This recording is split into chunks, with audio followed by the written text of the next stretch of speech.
I'm here at Baltimore City Hall. Anti-fracking activists have just gathered on the last day of public comments for the Cove Point natural gas fracking facility, an issue the Real News has covered before. Behind me, you see a stack of about 38,000 public comments that these activists are about to deliver to the Public Service Commission that will ultimately decide whether this project will go ahead or not. We reached out to the company behind the plan, Dominion Resources. They say the plan will be safe, bring badly needed money and jobs into the community, and is the cleanest way to extract natural gas from the environment. There's really been an extensive amount of work to ensure that this facility will be protective of the environment after it's built. The facility itself is designed to minimize the emissions and the environmental impact. In addition, we'll be using processed gas. Processed gas is gas that's left over from the process of liquefying the natural gas. And what we will do is utilize this gas in lieu of natural gas as a fuel when we can to minimize having to use new natural gas. And that reduces the emissions at our facility compared to those emissions at other LNG terminals. Here is some of what these activists had to say. I'm here today to stand together with the dozens of local, state, national, environmental and social justice organizations who fear the negative impacts that a new LNG facility will have on our communities. I am here today to issue a serious warning of the environmental and economic damage that Cove Point will cause for our families today and our children in the future. Now let me be clear, this Cove Point export facility will be the epicenter of a disaster with terrible ramifications for our families here in the state of Maryland and the entire country. This is not about jobs, the economy, or creating a safe energy source.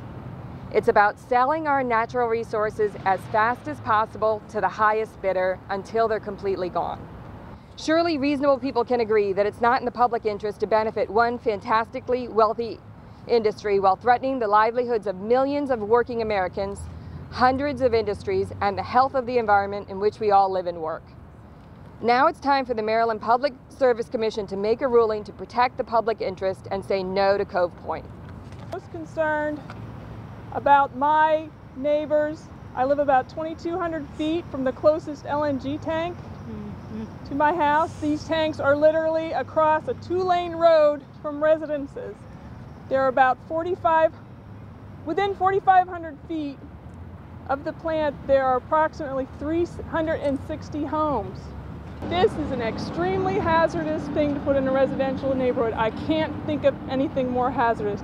So today I'm bringing a letter to the PSC. I'm telling them about my daughters, what kind of grades they get, what kind of instruments they play, how they're practicing for a musical. They're Texan high school graduates, just like our last speaker. I want them to know who lives there. I want them to know how much I love my neighbors and my neighborhood, because this is a life or death decision.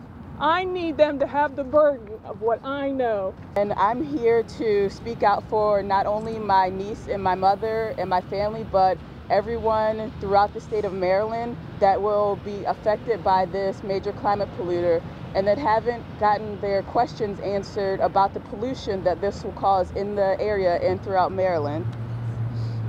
We are all called to be stewards of the earth, and we cannot allow Dominion to place economic interests before our lives and our health. And I'm here on behalf of the Chesapeake chapter of Physicians for Social Responsibility.